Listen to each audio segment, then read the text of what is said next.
That was about a year and a half ago now. I work as a global security graduate at a company called Sage that sells software and accounting solutions.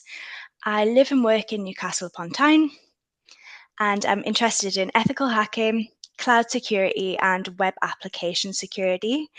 And for anyone who's joined the call today, this is a link to my LinkedIn profile. Please feel free to connect with me and reach out if you ever have any questions. Okay, so let's get stuck in. I wanted to start by explaining my journey into ethical hacking, as I've had what we call at Sage a squiggly career. So basically, when I was in school, I was planning for a completely different career.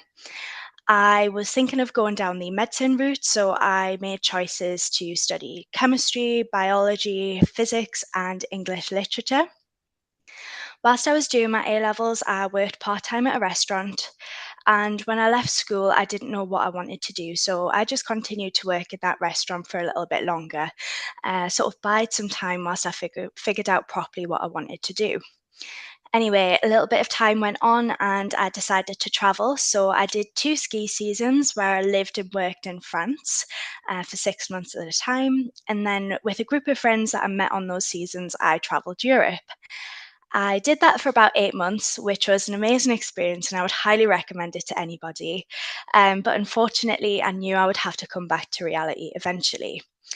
When I did come back, I took up a job in recruitment, which is basically a sales job. It just wasn't for me. So I got furloughed during COVID-19. And when I had a bit more free time, I learned how to program. So I started with learning sort of basic web development languages such as HTML and CSS and JavaScript. And from that piqued my interest in IT, in technology in general, but I decided that cybersecurity was what I wanted to do. So I decided to go do a bachelor's in cybersecurity at university, and almost 4 years later, here we are. So, what actually is ethical hacking? An ethical hacker is somebody who is employed to legally break into computers and networks to test an organization's overall security. They're often known as white hat hackers.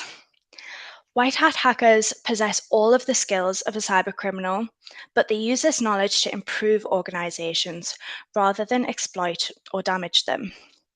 Their goal is always to improve security without harming a network or the people using the network. So, where does the ethical part of this come in? As I've just said, ethical hackers always have permission.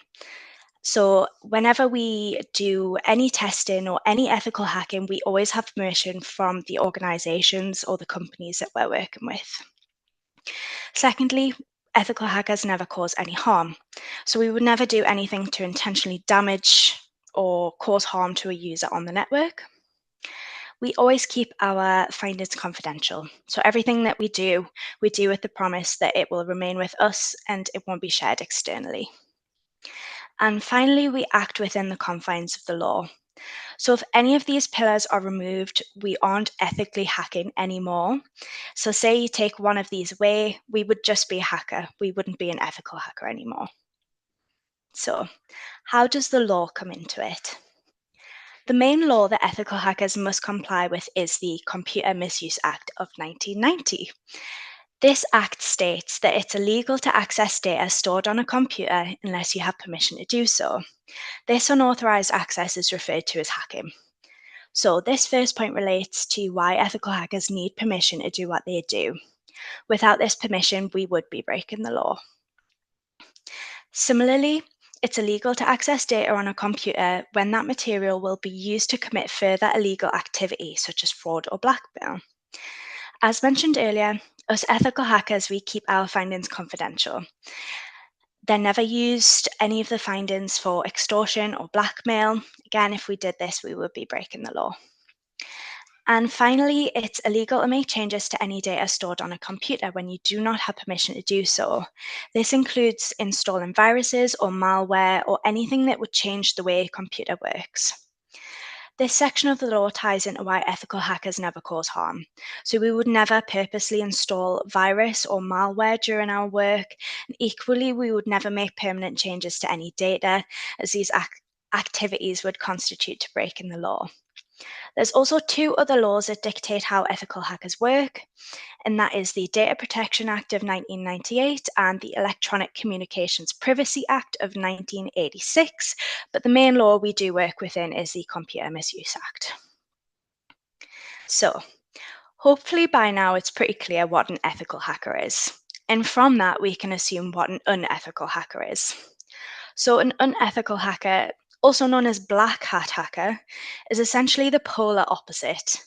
They are just cyber criminals. They are gaining unauthorized access to computer systems and networks, and they're doing this for malicious reasons.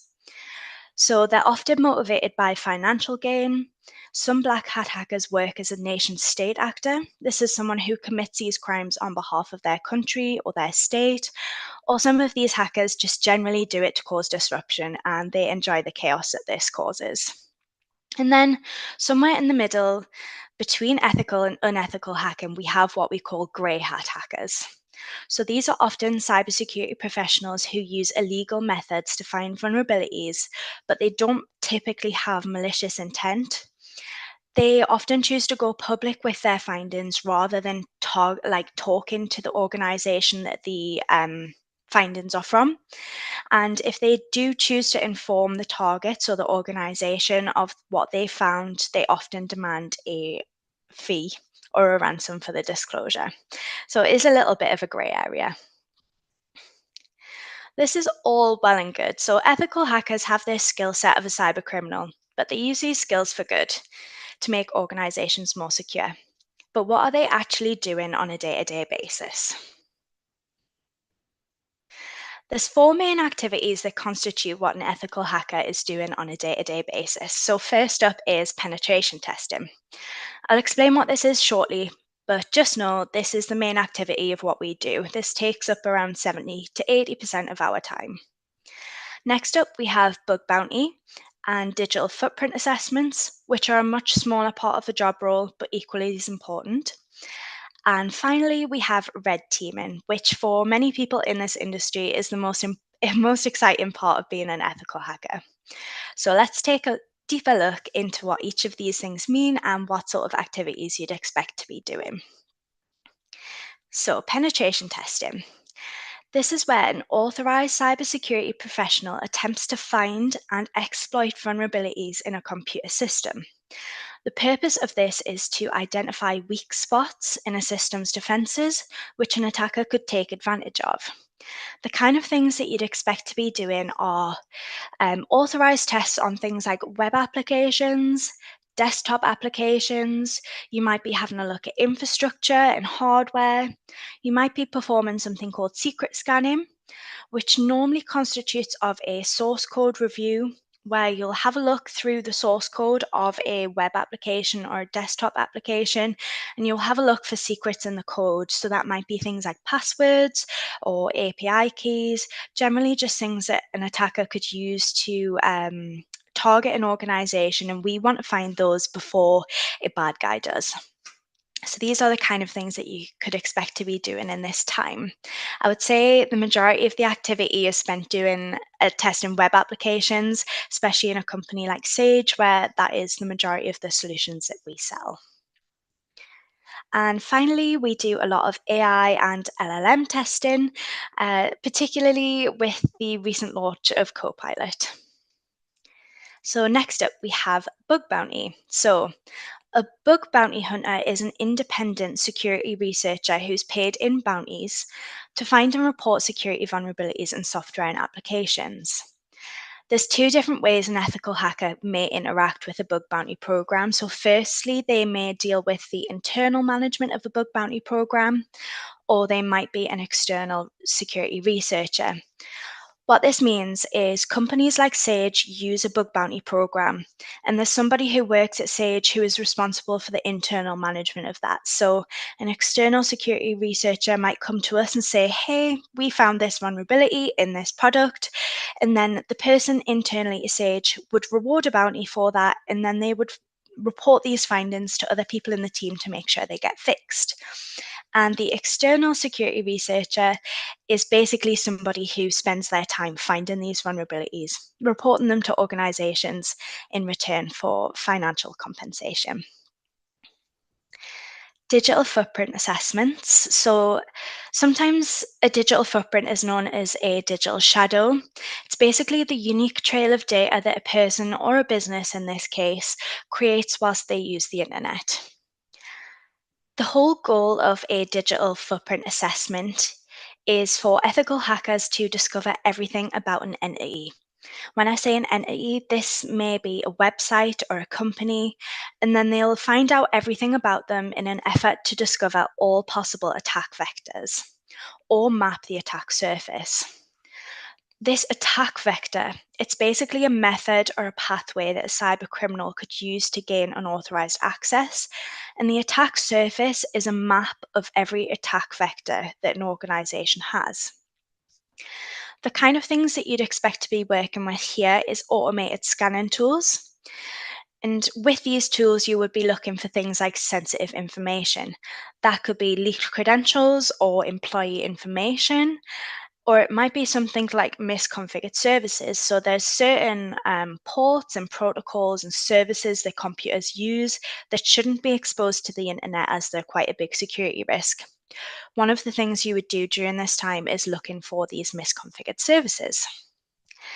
And finally, we have the fun part. So, red teaming is where ethical hackers simulate a real life cyber attack to assess the effectiveness of an organization's defense. This type of hacking uses real world techniques and goes beyond the scope of a penetration test. So basically, we get to be the good guys acting completely as the bad guys. So we will try to do things like social engineering, which you might have heard of before. It's things like phishing or voice phishing, things like that. We will try and crack people's passwords to see if we can use those for initial access. If we can't crack any passwords, we will try and brute force access, which is just trying it loads and loads of times with different passwords to see if we can get in. And then finally, we will emulate hacking groups. So if there's a big hacking group who are really active, we will mimic what they do. So we'll use their tactics, their techniques, and their tools to see how our organization would fare up if that group really did attack us. So, what skills do you need for a career in ethical hacking? There's a few different technical skills that you might need. To begin with, we have sort of theoretical skills. So, on the left, we've got cloud computing. This is the delivery of computing services over the internet, or what's known as the cloud. This is basically what every organization is using these days, so it is key to know all about cloud computing. Next up, we have programming. So, if you're interested in web security, learning a language like HTML or JavaScript is going to be a huge help. If you're interested in other parts of security, things like Python or C plus can be really great to be used in automation. Networking, this is where you'd learn the fundamentals of how computers communicate with each other, and you would do this so that you can better understand how to attack them, obviously from an ethical point of view. And then there's specific topics that you can learn. So there's things like digital forensics, if that's what you're interested in. You've got ethical hacking, for example. And then there's some tools that you could gain some practice with. So we've got things like Kali Linux, which is an operating system that ethical hackers use on a day-to-day basis. And then within Kali Linux, we have tools like Burp Suite and Metasploit. Burp Suite is used for web application testing, and Metasploit is like a framework that you can use to build exploits and things like that. A lot of these are free, and there's a lot